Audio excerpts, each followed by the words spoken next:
Tina safalihna ilmu adab-adaban nu dikurungan ku ilmu tasawuf. Aya sapalihna tata cara ngangge kana eta sandal atanapi sapatu.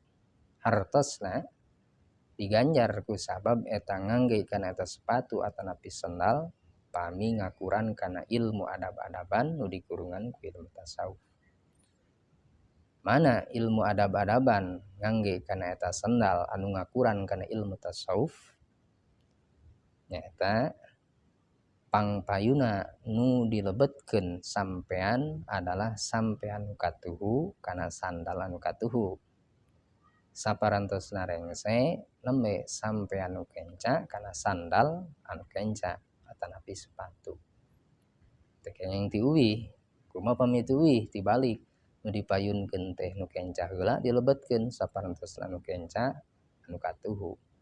Maka moal kenging ganjaran dina ilmu adab-adaban.